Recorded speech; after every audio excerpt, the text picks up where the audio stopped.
I never thought a quiet Tuesday morning would end with half the neighborhood screaming, HOA sirens blaring, and the sheriff standing barefoot in his destroyed living room while the ruins of my 100-year-old oak tree sat comfortably on top of his roof like it owned the place. But that's exactly what happens when you live under the reign of HOA. Karen, the self-appointed queen of our subdivision, who believes every blade of grass, every mailbox color, and apparently every century-old tree must obey her definition of acceptable aesthetics. That oak tree wasn't just a tree, it was a family relic, older than every house on our street, and Karen hated it with a passion that honestly should have been studied by scientists. So, when I walked outside and found it cut down in the middle of the night, I lost it.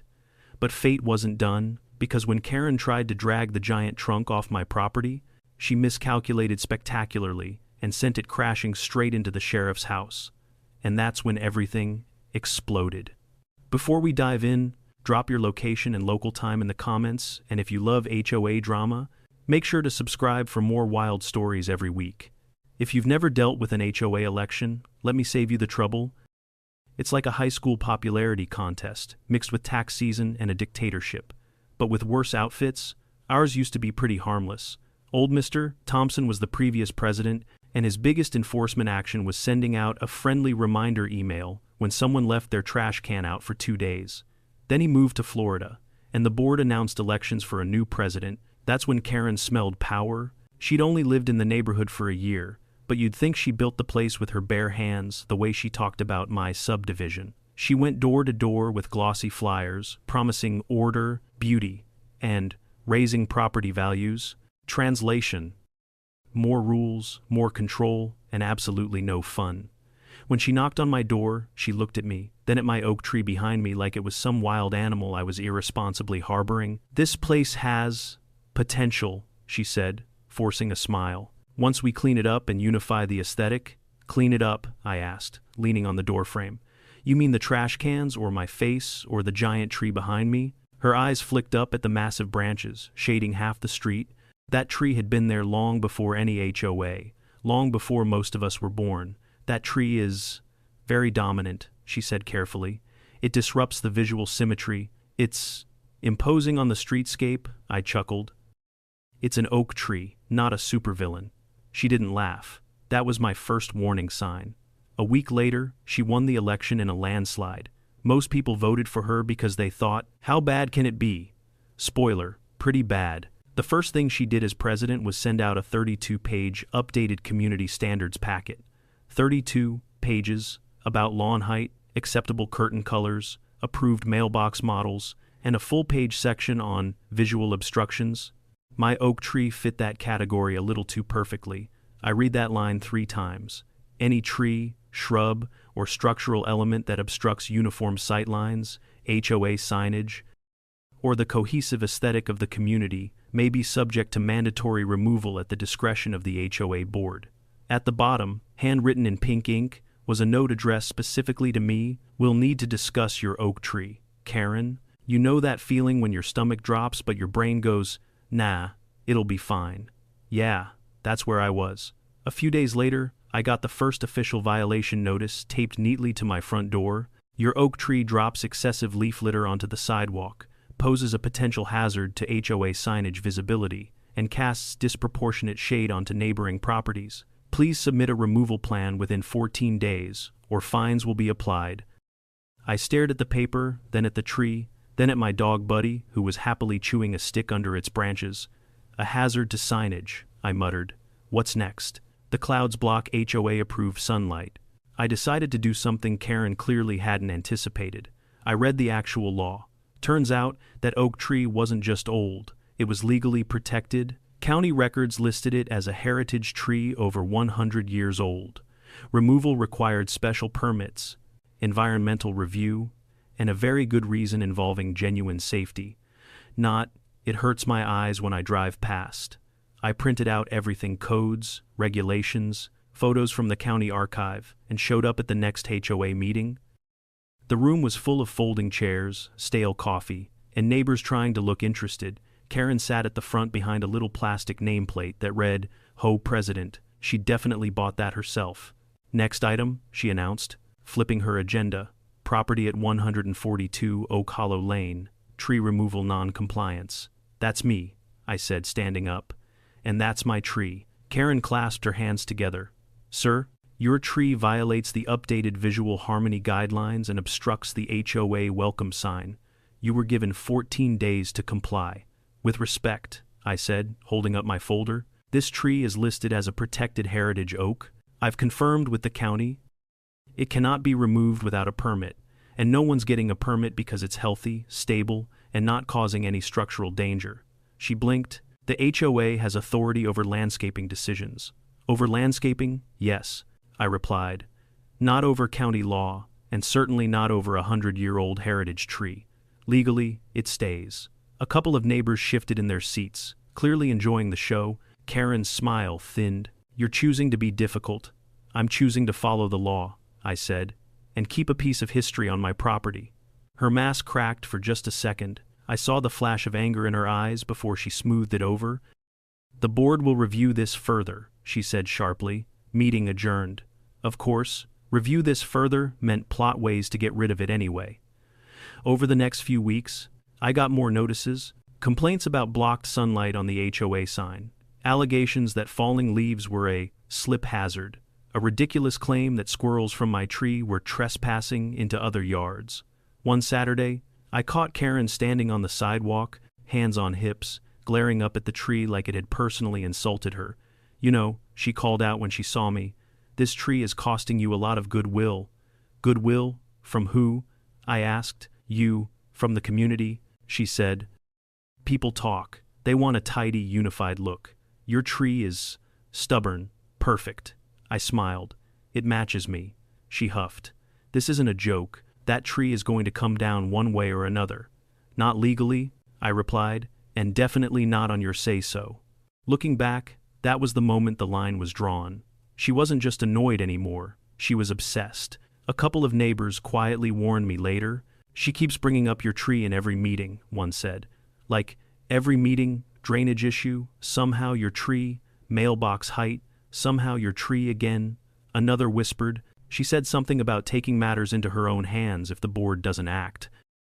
I installed extra lighting near the tree and made sure my security cameras were pointed at the front yard. Legally, I was covered. Morally, I was fine. But I'd lived under HOA long enough to know when someone power-hungry decides you're the problem, you're not just living in a neighborhood, you're living on a battlefield. I made one more call. Just in case things got crazier, I contacted the sheriff's office.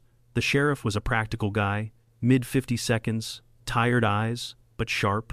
He came by one afternoon, stood under the oak with me, and nodded slowly. Beautiful tree, he said. We don't get many of these left. That's what I've been saying, I replied. HOA wants it gone. He snorted. HOA doesn't outrank county law. That's what I told them. Didn't help. He took a few photos, jotted down a note. If anyone tries anything illegal, give us a call. This is technically protected. Cutting it down without a permit, that's a problem. I didn't know then how important that visit would become. Because while I was gathering laws and logic, Karen was gathering something else entirely, contractors, the kind who don't ask questions if you pay cash and tell them. The owner already approved it. I went to bed one night under the familiar rustle of the oak leaves, the branches swaying gently over my roof like they had my whole life. By the time the sun came up, that sound was gone, and so was the tree. I woke up the next morning feeling wrong, like the air was too still, too open. My bedroom was usually dark at sunrise because the oak's massive branches filtered the morning light, turning everything a soft gold. But that morning, sunlight blasted straight through my blinds like a spotlight at a crime scene. My first thought was, did someone trim a branch? My second thought was, no, she wouldn't. I threw on a shirt, rushed outside barefoot, and froze. My oak tree, my century-old, county-protected, family history carrying oak tree, was nothing but a stump. A raw, jagged, brutally cut stump, still wet with sap that glistened in the morning light like a wound. Sawdust littered the lawn, thick enough to leave footprints in. Deep, fresh tracks from a truck or trailer cut across my yard. Branches lay in piles like corpses. My heart slammed in my chest. No, no, no, no. I knelt and touched the stump. The wood was cold, recently cut, maybe only hours old. That's when I noticed something else. My security camera, the one pointed at the oak, was turned completely sideways, facing the sky, not torn down, not smashed, just rotated upward as if someone deliberately avoided being filmed. I felt a burn in my throat, rage mixed with disbelief. Then I heard her, "Well," Karen's voice chirped behind me. "Doesn't that look better?" I turned.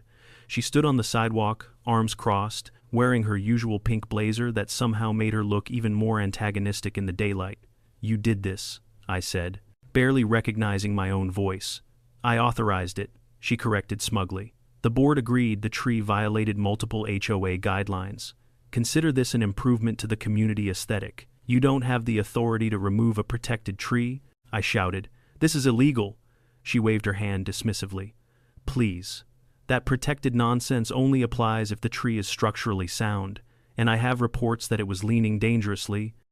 Don't worry, you'll thank me when your property value increases." I stepped closer. "You forged a danger report, didn't you?" "Proof?" she asked sweetly. "I swear, if Buddy the dog hadn't trotted out just then, barking at the stump in confusion, I might have forgotten the concept of self-control entirely." I pulled out my phone. "I'm calling the sheriff." Her smile flickered, but only for a second. "Do what you must." "But the job is already done." She walked away, humming. Actually humming. I dialed the sheriff with shaking fingers. He picked up quickly. "Morning. What's going on?" "She cut it down," I said.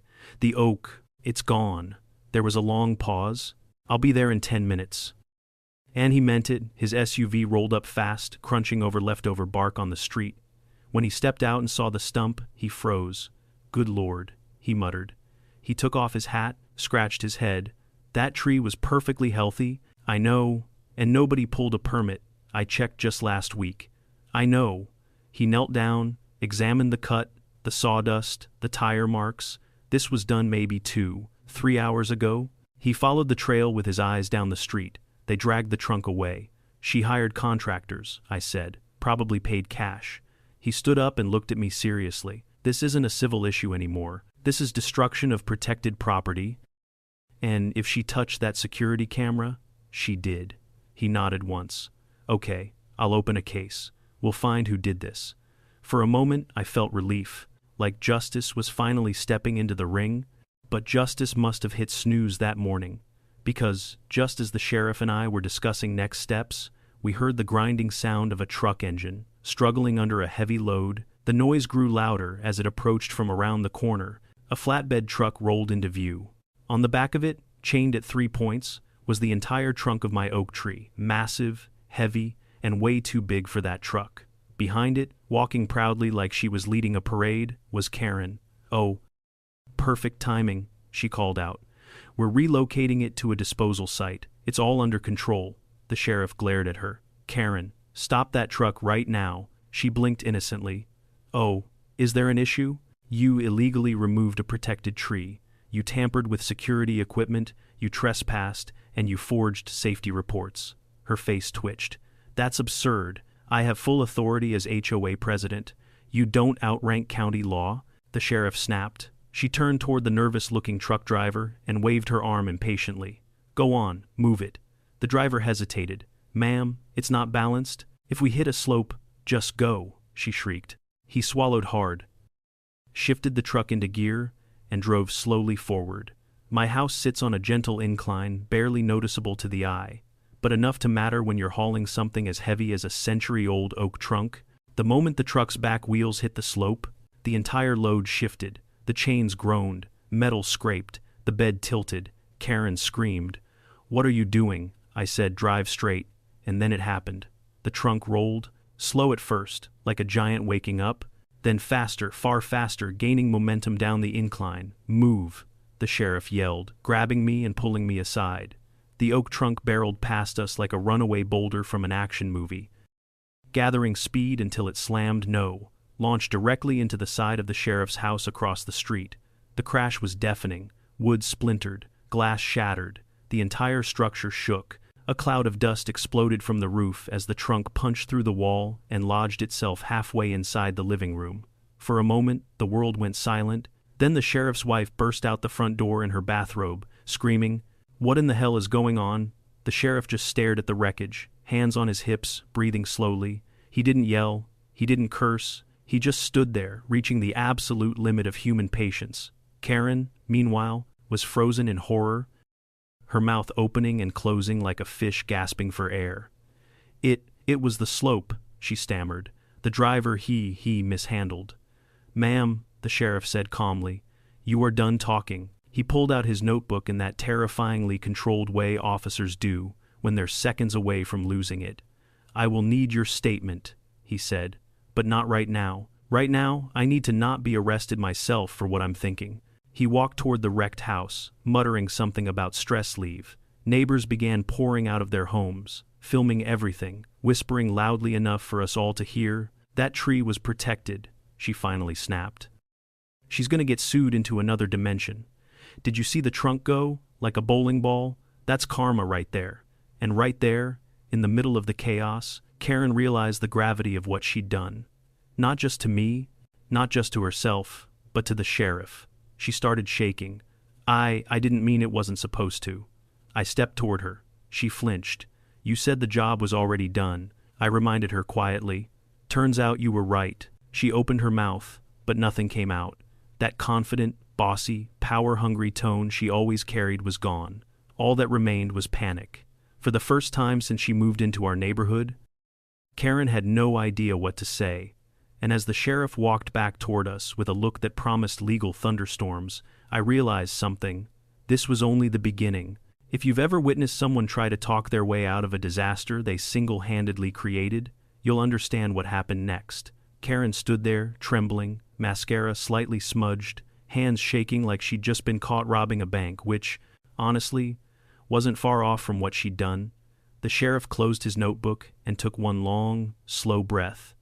The kind people take when they're deciding between screaming, crying, or quitting their job altogether. Karen, he said, voice dangerously calm. Do you have any idea what you've done? She swallowed, hard. It was meant to be a community improvement project.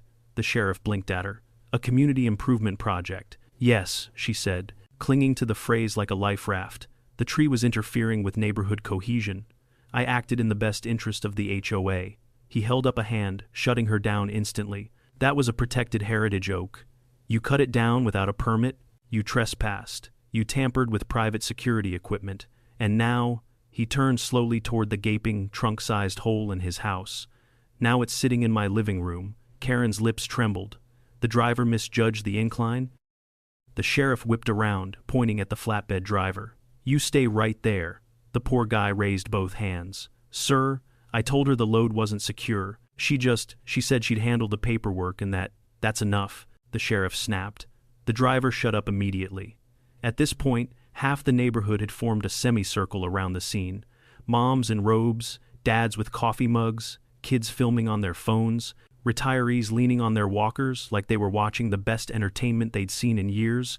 And to be fair, this was the most excitement our street had experienced since the great mailbox vandalism incident of 2014. Neighbor Hashone whispered loudly. She'll never wiggle out of this, neighbor #2 whispered louder. HOA insurance is gonna laugh her straight into bankruptcy, neighbor #3 added. I hope she kept the receipt for that pink blazer. I would have laughed if I weren't still staring at the stump in my yard, the painful, ugly reminder that my tree was gone forever. The sheriff turned back to me. I'm going to need your camera footage, even if they tampered with it. Yeah, I said quietly. It was rotated upward, he frowned.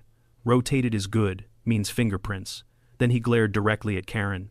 You touched his camera, didn't you? She stiffened. That's an allegation? We'll see, he said. Crime lab will tell us.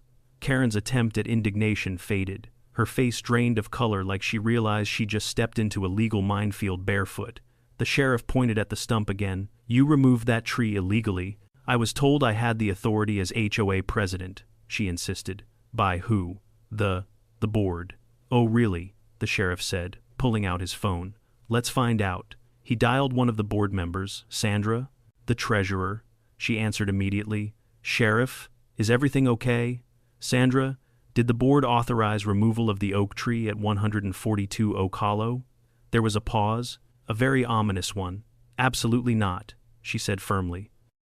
We voted unanimously to table the issue until a county inspector could come. Karen said she'd handle communication. Oh, she handled it, the sheriff muttered.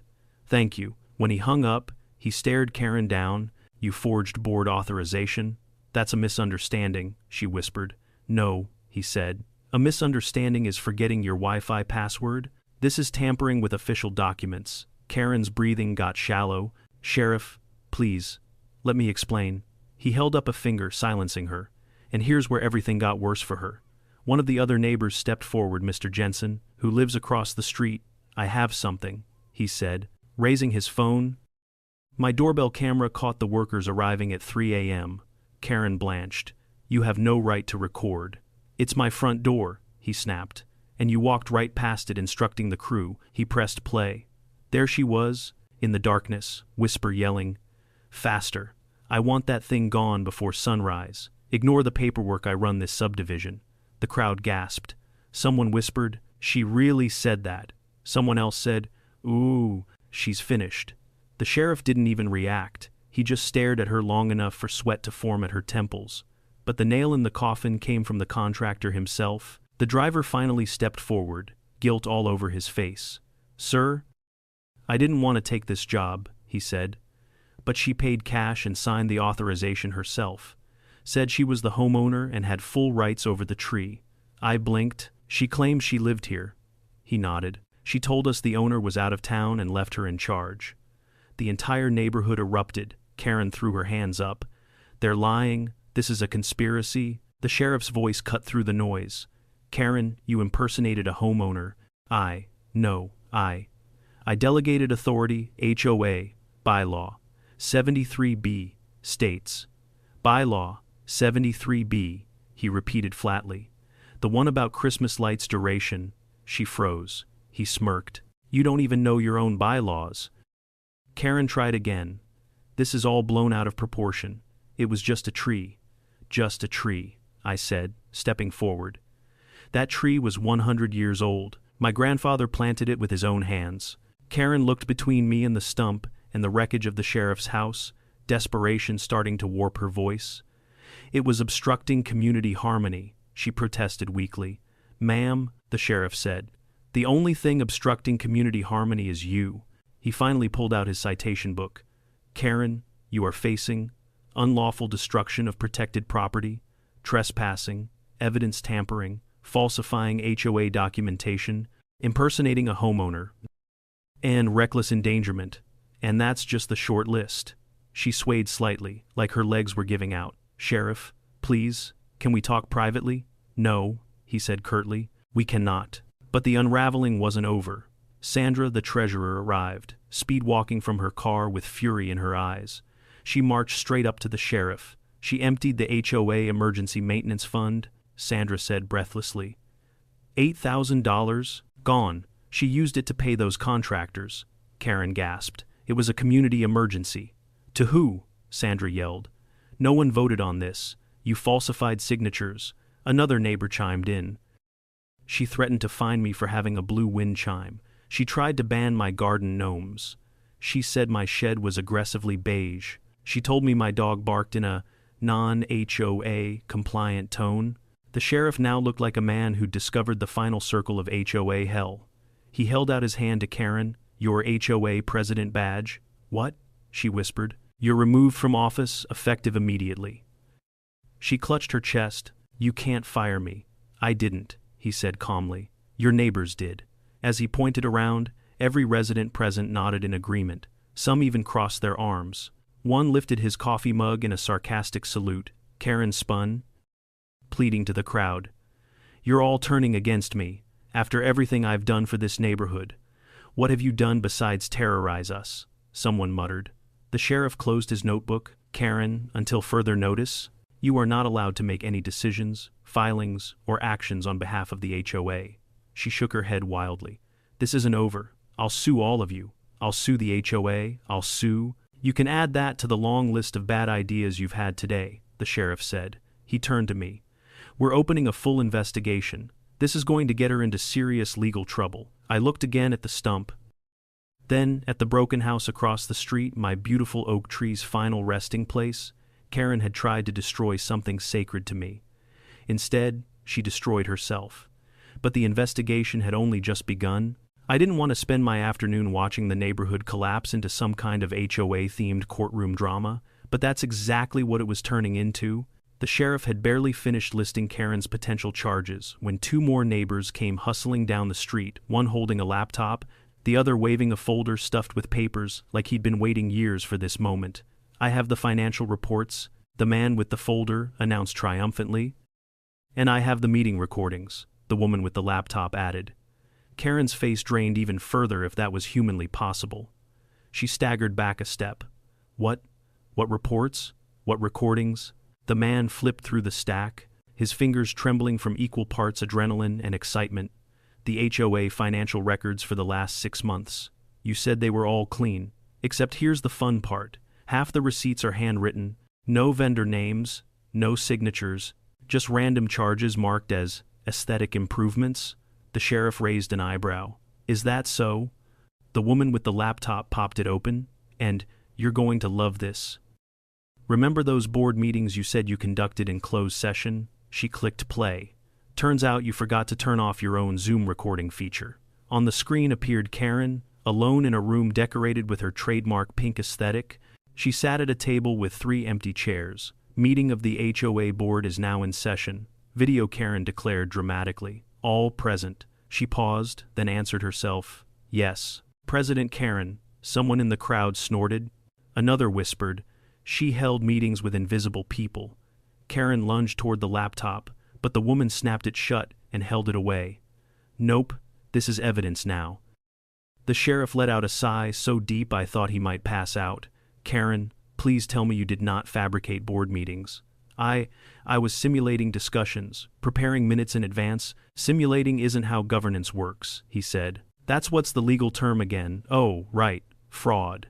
Karen looked around like she expected anyone, to defend her. But every face she met stared back with some flavor of disgust, shock, or quiet satisfaction. Then came the contractor's assistant, the young guy with grease stains on his jeans. He had his phone in hand. "Sir, I recorded our call," he said to the sheriff. "She said she was the homeowner, said she was renovating the yard, told us to come between 2 and 4 a.m., so the neighbors wouldn't interfere." He pressed play. Karen's voice filled the air. "Do not come during daylight. I don't want the neighbors sticking their noses into my improvements. The owner authorized this long ago, they just forgot to file paperwork." The sheriff slowly turned toward Karen. "You lied about being the homeowner. It was a misunderstanding," she whimpered. "It was a felony," he corrected. She swayed again, clutching her forehead like she might faint. Honestly, at that point it might have been her best strategy. But the hits kept coming. The HOA treasurer Sandra opened her purse and pulled out a folder. "And here's the forged signatures," she said. "Karen, these don't even look like our names. One of them is literally just the word board, written in cursive." The sheriff held up the paper. "You signed as John Boardman." "There is no John Boardman," Karen whispered. It sounded official at the time. Someone in the crowd called out, "Did you also elect Mr. Boardman during one of your imaginary meetings?" The entire neighborhood burst into laughter. Except Karen, she looked like a castle made of pink jello melting in the sun. But even after everything, the forged meetings, the fabricated documents, the unauthorized spending, what really pushed the investigation over the edge were the phone records. You see, a quiet neighbor named Lisa had been collecting data for years. She stepped forward now, holding a printed call log. "These are all the calls Karen made to contractors over the last month. She contacted 7 companies, asking for immediate overnight removal of a dangerous tree. When 6 refused, she doubled the offer to the 7th. The sheriff scanned the papers, paid in cash." Lisa nodded. "The driver already confirmed it, and there's video of Karen handing over an envelope at 2:43 a.m. Karen's shoulders collapsed. She no longer looked angry or confident or self-righteous, just small and terrified. "I was trying to do something good for the community," she whispered. "Everyone always complains. I just wanted everything to be perfect." "At the cost of breaking the law?" I asked. She didn't answer. The sheriff stood there, shaking his head slowly. "All right, we're done here for now. I'll be filing an official report. This is major. I recommend you get a lawyer." Karen stiffened. "A lawyer," "Sheriff, please, this is all being blown out of proportion. You destroyed protected property," he said. "You falsified documents, and you caused severe damage to my home. You can't put that on me." She cried. That was the truck driver. The sheriff leveled her with a glare that could have cracked concrete. "You authorized the move, you ignored his warnings, you insisted it be done quietly before sunrise. That makes you responsible?" Her voice rose in panic. "No, it was an accident." He lowered his voice. "Accidents still have consequences." That line echoed across the street, but then something unexpected happened, something that changed the tone entirely. A neighbor stepped forward, a quiet older man named Ron, who'd lived there longer than anyone except me. "I have something else," he said. "Karen came to my house last week, asking me to complain about the tree. She offered to waive my HOA dues for 3 months if I filed a fake nuisance report." Karen gasped. "That's a lie." Ron held up his phone. "I recorded the conversation." Karen stumbled backward like she'd been struck. Why would you record that?" "Because you've been trouble since the day you moved in," Ron replied. "And I had a feeling it would come to this." The sheriff rubbed his forehead. "This is unbelievable. Every second I stand here, something worse comes out." I stepped closer, finally finding my voice after watching all this unfold. "Sheriff, what happens next?" He looked around at the chaos, the stump, the shattered house, the crowd, the trembling former HOA tyrant. "Well," he said, "first I file charges, then the county steps in, then the insurance companies, and then—" He glanced at Karen. "Then her world gets very, very small." Karen burst into tears, not polite tears, but loud, hiccuping sobs that echoed off the houses. "They're all lying," she shrieked. "I was trying to help. I was trying to make the neighborhood better." "No," the sheriff said firmly. "You were trying to make it yours." The crowd murmured in agreement. I looked at the stump again. The loss hit me fresh, a punch in the gut. That tree had survived storms, drought, and over a century of history, only to fall to a pink-blazered wannabe dictator. But justice wasn't finished yet. The sheriff cleared his throat. "Folks, we're scheduling an emergency HOA meeting tomorrow evening at the community center. We'll go over finances, documents, elections, and next steps. Everyone should attend." The crowd nodded. Rumors started flying immediately. Plans, questions, gossip all swirling like a storm. But no one left without giving Karen at least one last dirty look. She backed away from them, trembling, attempting to maintain some shred of dignity.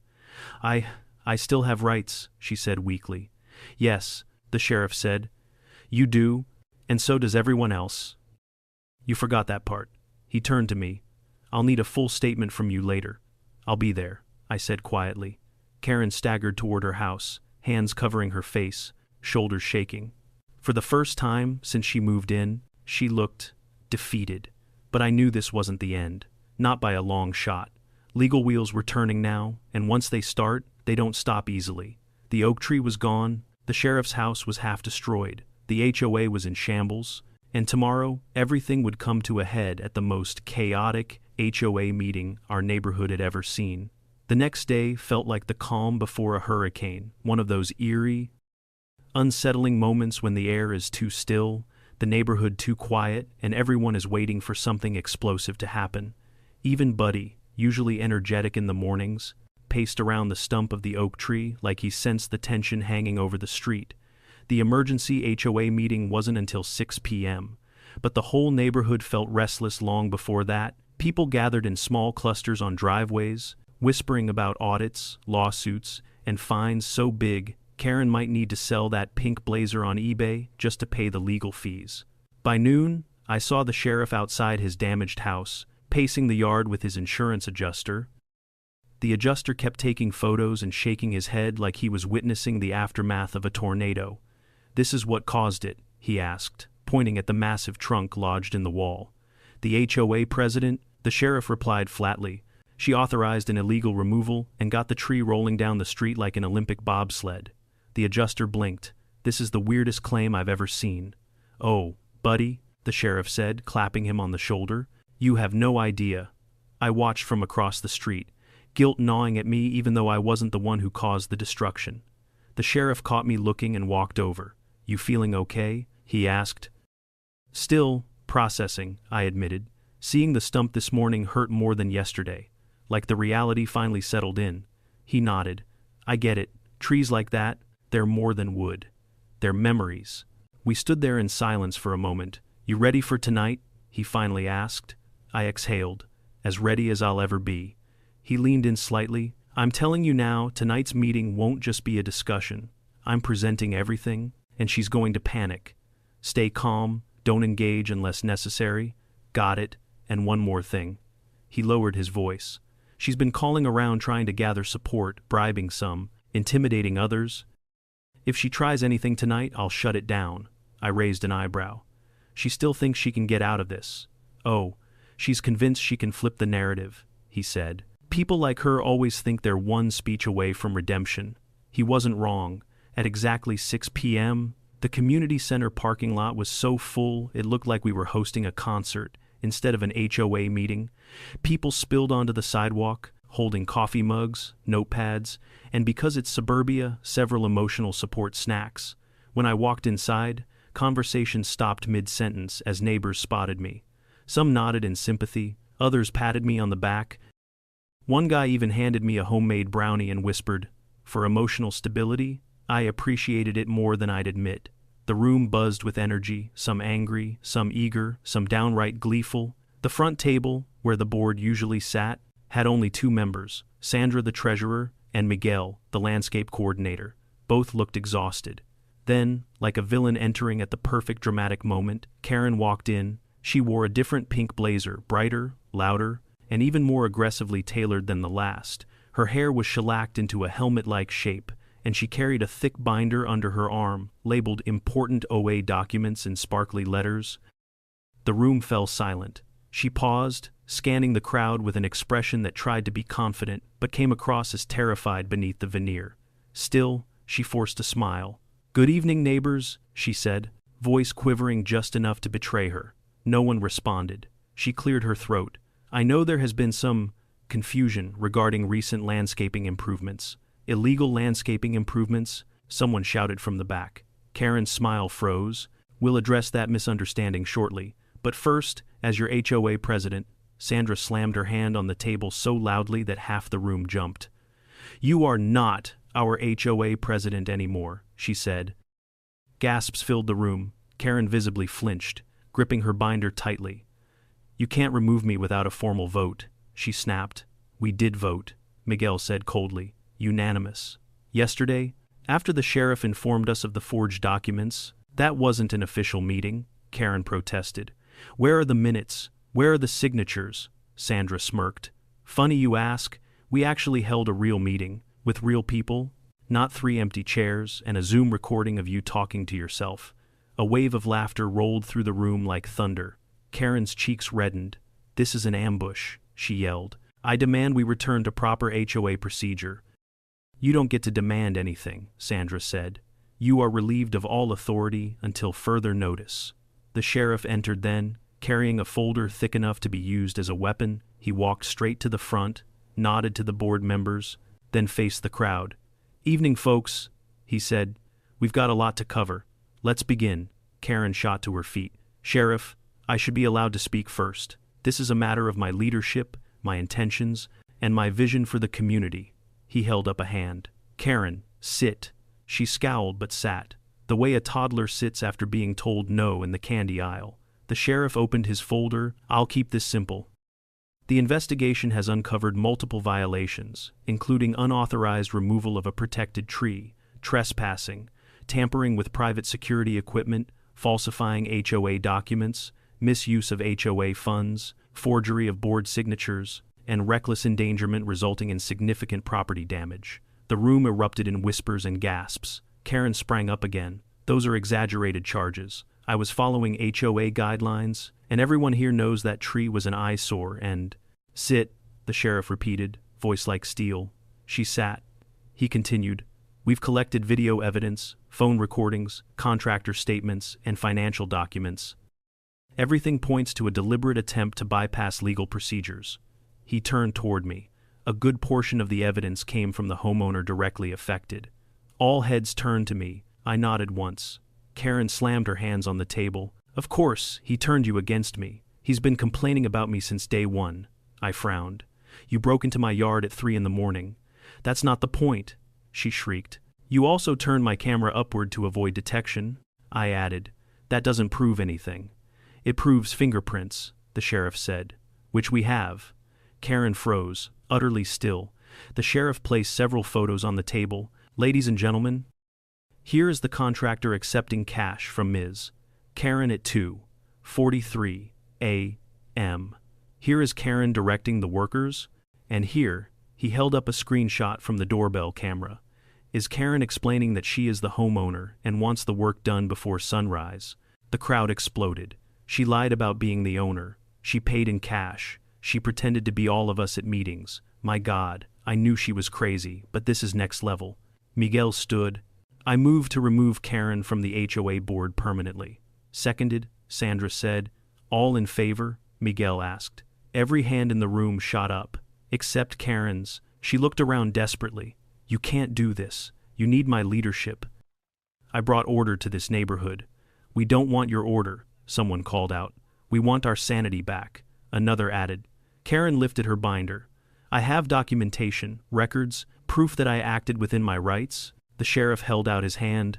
Let me see those. No, she snapped, hugging the binder to her chest. These are private. Karen, he warned, you are obstructing an investigation. Her eyes darted around the room. You're all against me. Every one of you. Her voice cracked.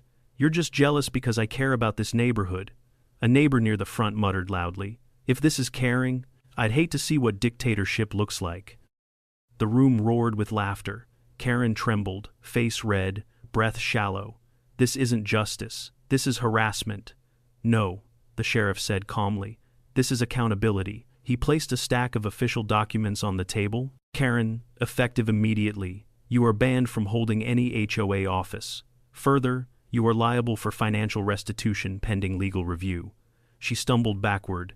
Restitution? Yes, Sandra said coldly. You owe the HOA $8,000 for the unauthorized contractor payment. And, the sheriff added, you owe me for the damage to my house. Karen's jaw dropped. Me? That tree rolled accidentally? Accident caused by your negligence, he said. And, I spoke up, you owe me for my oak tree. Her eyes snapped to me with pure hatred. Your stupid tree started all of this. No, I said quietly, your choices did.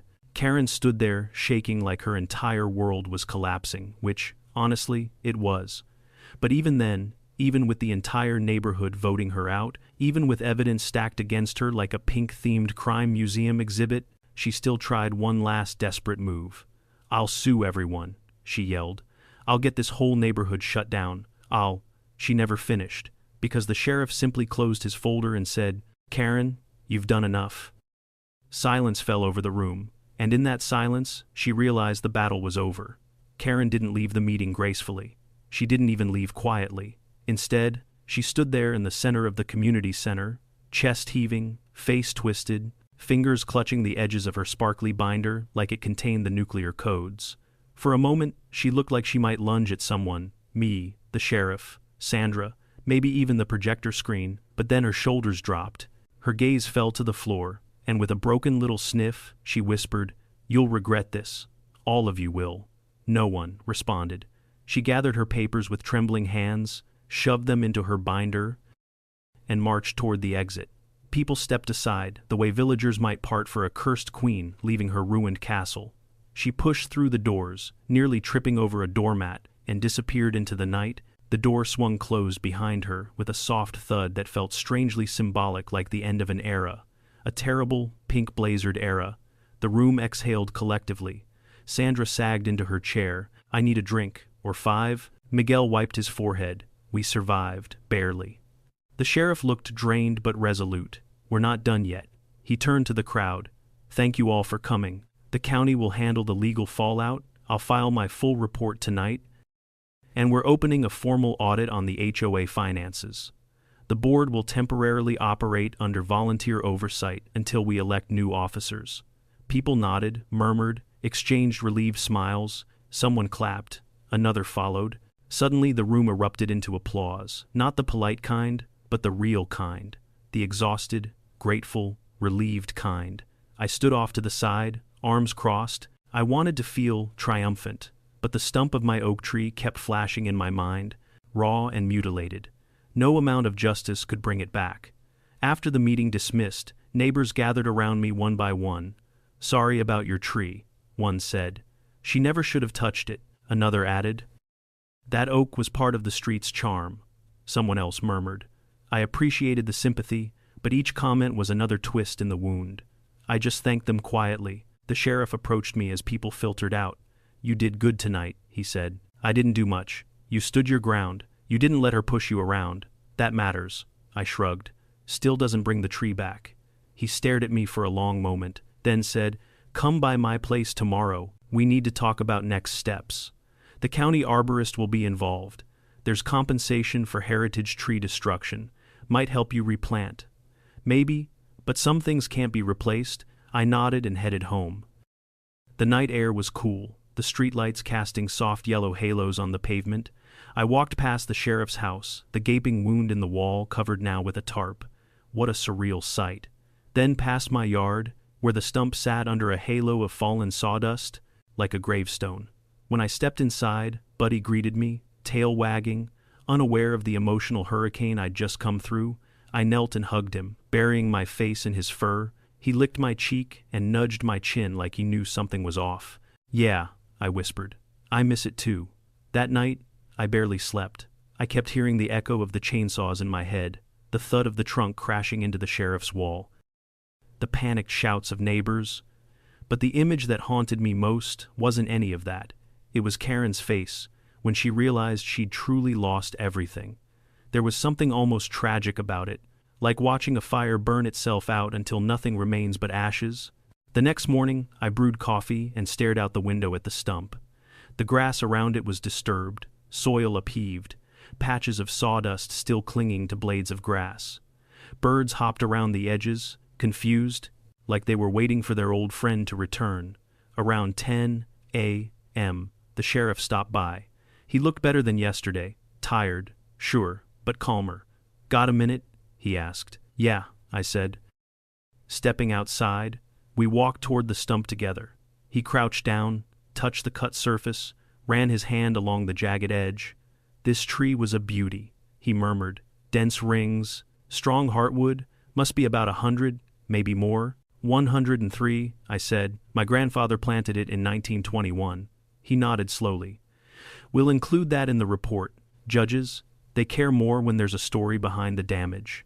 He stood and wiped his hands. "County Environmental Services will evaluate the site next week. They'll calculate fines, restitution, replacement value. With heritage trees, the minimum penalty is steep, and because it was done intentionally, at night, and without any permit, Karen's in deep." I finished. He exhaled. "As deep as it gets for something like this." I looked across the street at his house. Construction tape marked the edges, workers already beginning repairs. He caught me staring. "Don't worry about my house," he said. "Insurance will cover the structural part, and legally, she's responsible for whatever they don't cover." I frowned. "Still feel bad it was my tree," he chuckled. "My roof needed replacing anyway. I was just procrastinating. Think of it as nature's aggressive reminder." I snorted. Nature had a little help. We walked back toward the street. The sheriff turned, hand on his hip. "We could use your voice at the next HOA election," he said. I blinked. "Come again. You kept your cool through all this. People trust you. You're reasonable. We need someone like that on the board to restore order." I shook my head. "I'm not the political type. This isn't politics," he said. "It's about making sure someone like Karen never gets control again." I paused, thought about it. About the neighborhood, the history, the tree. "I'll think about it." "Good," he said. "That's all I ask." The next few days rolled by in a strange mixture of relief, anger, and slow healing. Karen stayed out of sight, which was probably for the best. Rumor had it she'd hired a lawyer. Rumor also had it that the lawyer took one look at the evidence and immediately doubled his fee. One afternoon, I found a pink envelope taped to my door. For a moment, my stomach dropped old reflex. But it wasn't a violation notice. It was a handwritten letter. I tore it open. Inside was a short message. "You ruined my life, Karen. No apology, no accountability, just blame.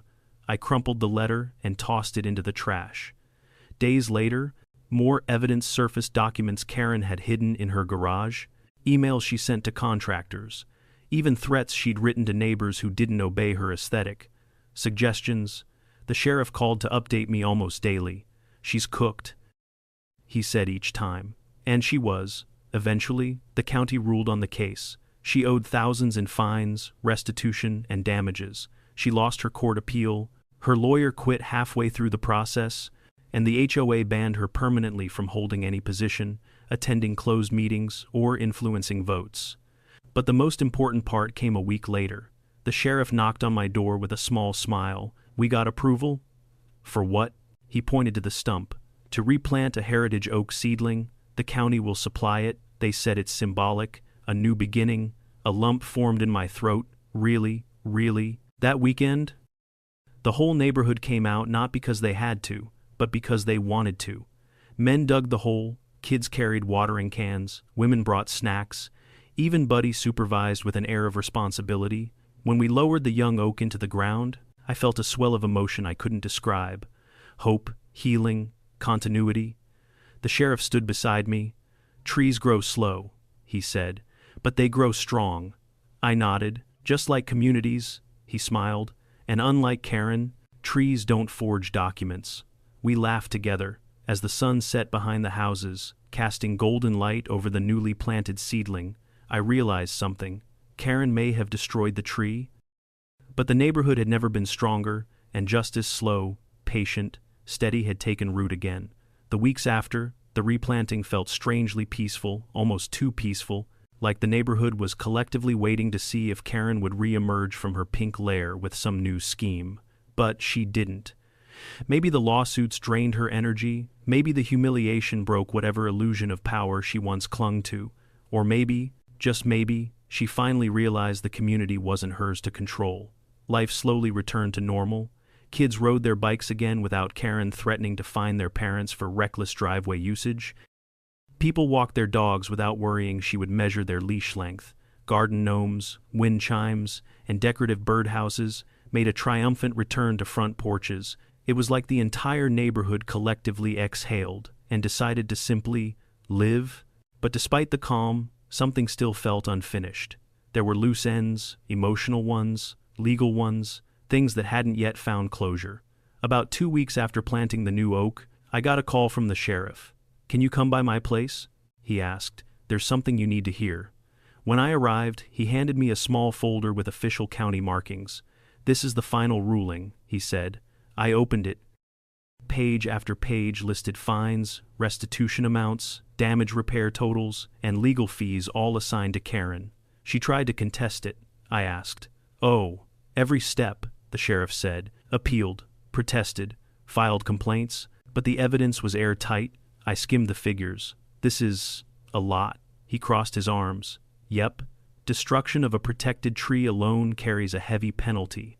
Add falsifying documents, impersonating a homeowner, unauthorized use of HOA funds, and endangerment. She's lucky the judge didn't throw the book harder.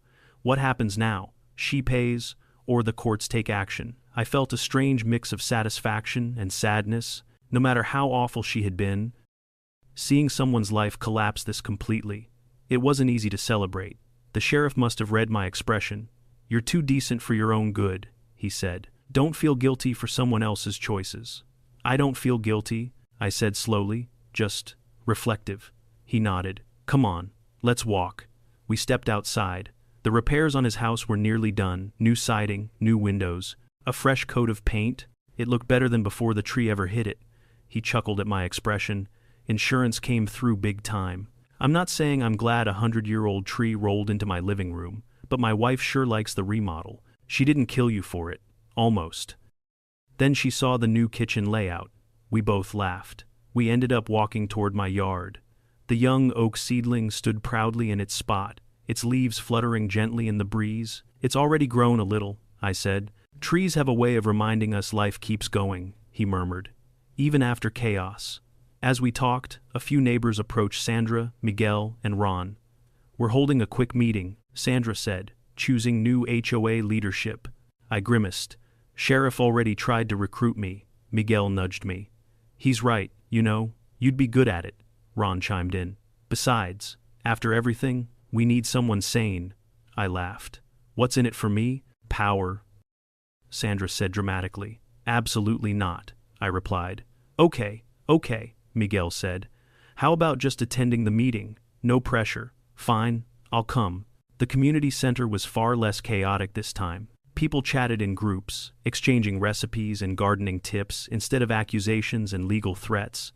The tension that once hung over the neighborhood like a storm cloud had disappeared. Sandra called the meeting to order. We're here to nominate new leadership, president, treasurer, and secretary. We want transparency, fairness, and ideally, no dictatorships. Soft laughter rippled through the room. Miguel read off the list of suggested candidates. My name was on it. I raised a hand. I'm flattered, but I'm not interested in being HOA president. A few people booed jokingly. However, I continued, I'd be willing to serve as a board member, not leading, just helping, making sure things stay reasonable. Applause filled the room, not thunderous, but warm and supportive. Sandra smiled. Motion accepted. And just like that, I became part of the HOA board. I wasn't sure how to feel about it. Responsibility wasn't something I sought out, but I also knew this neighborhood mattered to me. If my voice could prevent another Karen from rising, it was worth it. Later that evening, when the meeting was over, I walked home under the streetlights. The air felt lighter somehow. For the first time since the chaos began, I felt like things were truly settling. But the story wasn't quite done yet. There was still one unexpected moment left. The very next morning, I found an envelope on my porch. Unlike the previous pink one, this was white and plain. No glitter, no dramatic handwriting. Inside was a check, not from Karen, from the county, compensation for the heritage oak, plus an additional restoration grant, enough to plant not just one tree, but several, enough to fix the landscaping, redo the yard, make something new out of something lost. I held the check, stunned. The sheriff walked by just then and raised an eyebrow. Good news. Very, I said. I didn't know they did restoration grants. They do in special circumstances. You qualified. For the first time since the oak fell, I felt real joy. Guess this neighborhood is going to be a little greener, I said. You're welcome, he said with a grin, tipping his hat. Days later, we planted 2 more young oaks smaller than the first seedling, but full of promise. The neighbors pitched in again. Kids decorated the area with painted rocks. Someone put a tiny sign, in memory of the old giant, welcome to the new generation. As we finished watering the last sapling, I felt something shift inside me, a blend of closure and renewal. The sheriff clapped a hand on my shoulder. You did good, Didn't feel like it for a while. That's how life is, he said. Sometimes the worst things lead to the best rebuilds. I looked out over the yard, the fresh soil, the rising saplings, the neighbors smiling and laughing. Maybe he was right.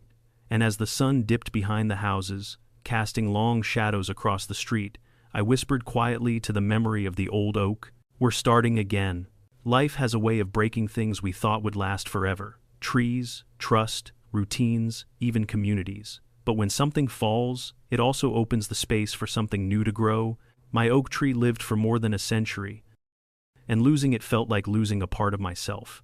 Yet, that loss brought my neighborhood together in a way nothing else ever had. It exposed truth, restored balance, and reminded us all that justice isn't always loud. Sometimes it's patient, steady, and green as a new leaf. If there's one lesson I want you to take away, it's this. Stand up for what matters. Even when someone tries to cut it down, roots grow back, but only if you protect the soil. Tell me in the comments, what would you do if your neighbor tried to destroy something precious to you? And don't forget to subscribe for more wild HOA stories. There's always another Karen waiting around the corner.